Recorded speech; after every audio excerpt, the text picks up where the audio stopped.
Ôtez pas tous, bien-aimés frères et sœurs. Ce qu'il faut retenir de l'histoire d'un homme, celui qu'on appelle Paul Kagame. Qu'est-ce qu'il y a à retenir en cet homme-là? C'est qui Paul Kagame? Qu'est-ce que l'histoire devrait enseigner à nos enfants?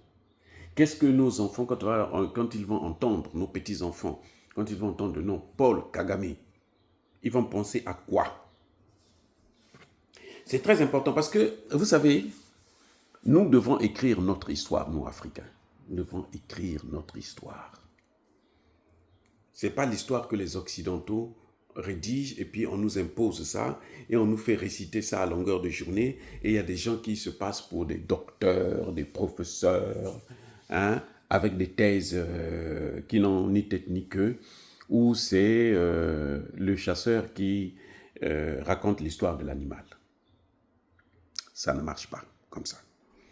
C'est pour ça que moi, je vais donner mon point de vue.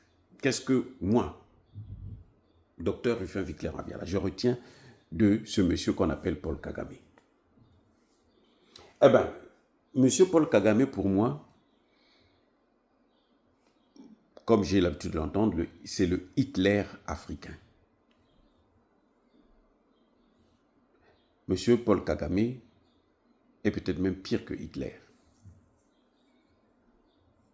Eh oui.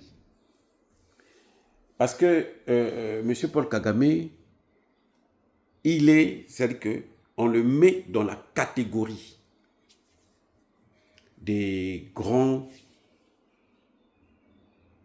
massacreurs des Africains, comme Léopold II, comme Napoléon Bonaparte. Hein.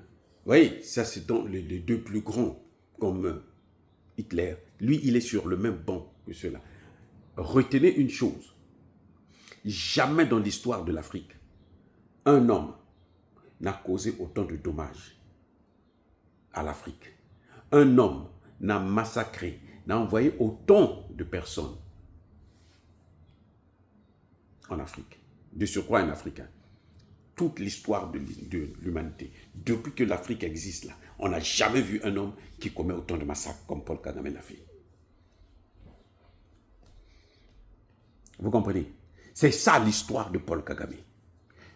Ça ne va pas plaire aux Tutsis, ça ne va pas plaire à la famille de Kagame, mais c'est ce qu'il nous a donné. C'est ce qu'il nous a donné comme héritage. Le sang et les pleurs des nôtres. Pendant 30 ans. C'est-à-dire que Paul Kagame s'est comporté comme au temps de la colonisation. Il a colonisé le Congo. C'est lui qui décidait tout sur le Congo. Tout. Monsieur Paul Kagame était rémunéré par l'État congolais durant tout le temps de Kabila, pendant 18 ans. Kagame avait une enveloppe de 66 millions d'euros chaque mois. Mais plutôt de dollars, chaque mois. 66 millions de dollars. Quand on prenait, l'État congolais prend et donne à Paul Kagame. C'est pire que la colonisation. C'est-à-dire que cet homme, son histoire, on va écrire des livres et des livres. On va reconnaître que c'est quelqu'un qui a menti à l'humanité tout entière, que les Hutus ont massacré les Tutsis, alors qu'ils se sont tous massacrés. C'est-à-dire que les Tutsis ont massacré les Hutus ont massacré les Tutsis. Trump l'a rappelé hier avec des machettes d'ailleurs. C'est pour ça que Anthony Blinken plutôt, il disait à son temps, quand il était secrétaire d'État américain, que ce n'est pas le génocide Tutsi, mais c'est le génocide rwandais. Paul Kagame a manipulé toute la communauté internationale et a fait croire que c'était un génocide des Tutsis, c'est-à-dire son ethnie à lui qui était massacrée. Donc maintenant, c'est à lui de se venger. Mais encore une fois, il veut se venger, mais il devait se venger au Rwanda. Il ne pouvait pas se venger en RDC, au Congo. Ce n'est pas les Congolais qui ont massacré les Rwandais. Non. C'est-à-dire que dans l'histoire de l'Afrique, cet homme rentrera il aura, mais alors, reçu la palme d'or du crime. Un tueur, sans pitié. Sans pitié. C'est-à-dire qu'il n'y a rien d'autre qu'on peut retenir de Kagame de bon. Il n'a pas construit le Rwanda. Ce qu'on vous a dit là, c'est faux. Tous les chefs d'État, même les gros dictateurs là, ont mis quelques routes, quelques hôtels encore. C'est seulement là à Kigali. Qu'est-ce qu'il faisait avec les 66 millions de dollars que le Congo lui versait chaque mois? Qu'est-ce qu'il faisait avec? Le Congo était obligé de lui verser une rançon. J'espère que Tshisekedi va le poursuivre et exiger à ce que lui et sa famille, parce que justement, c'est clair, la famille doit payer. Ils héritent pas seulement des biens, ils héritent aussi des dettes. Lui et sa famille, et Kabila doit justifier cet argent, ils doivent restituer ça. Monsieur Paul Kagame est venu, il vient, il prend des mines, des gisements, il prend, il dit ça, c'est maintenant pour moi. C'est-à-dire que l'histoire de Kagame, ça vous donne la chair de poule. 20 millions de Congolais qu'il a massacrés. Léopold II, là, le roi Léopold II, il a massacré aussi 20 millions de Congolais.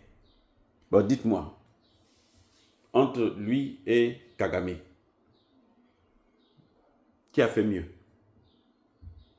Mais c'est Kagame. Parce que Kagame s'est acharné sur ses frères noirs. Et Kagame a servi les Occidentaux. Pour ça, il avait sa part, certes, mais il a servi les Occidentaux pendant 30 ans. C'est pire qu'au temps de la colonisation.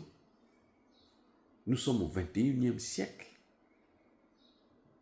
C'est là que Paul Kagame s'illustre. Là où la colonisation est supposée être derrière nous. Je vous dis, c'est-à-dire qu'il n'y a rien qu'on peut retenir de cet homme, Paul Kagame, en dehors des crimes. Du sang pour les minerais des Congolais. Pour leurs propres minerais, Paul Kagame est rentré au Congo et les a massacrés. 20 millions. Écoutez, ce que Trump a dit là, Trump lui donne des chiffres comme ça par hasard. Ramaphosa est venu voir Trump. Trump a sorti des vidéos. Il dit, voilà, en Afrique du Sud, comment vous êtes en train de traiter les Blancs. Au final, on s'est rendu compte qu'il mentait. Ces vidéos-là avaient été réalisées dans le cas du Congo, là, la RDC. Bref, ce n'est pas ça le plus important. Je veux dire que Kagame et Hitler sont des cousins. Ils appartiennent à la même famille. Kagame et Napoléon Bonaparte, ils appartiennent à la même famille. Kagame est un vrai nazi. C'est-à-dire que le nazi noir, qui était sans pitié, y compris avec les chefs d'État. S'il avait pu massacrer Tshisekedi, il le massacrait. Vous avez entendu quand il insultait Tshisekedi comme étant un chauffeur de taxi, vendeur de pizza. Heureusement que c'est ce vendeur de pizza qui l'a mis par terre, les amis. Encore une fois de plus, retenez une chose, il n'y a rien de bon qu'on peut retenir de Kagame, sauf qu'il a marqué l'histoire de la criminalité, la très très haute criminalité africaine, d'un Africain sur des Africains. Un Hitler africain, un nazi de premier rang, un ami, un frère, un cousin de Napoléon Bonaparte. Soyez bénis.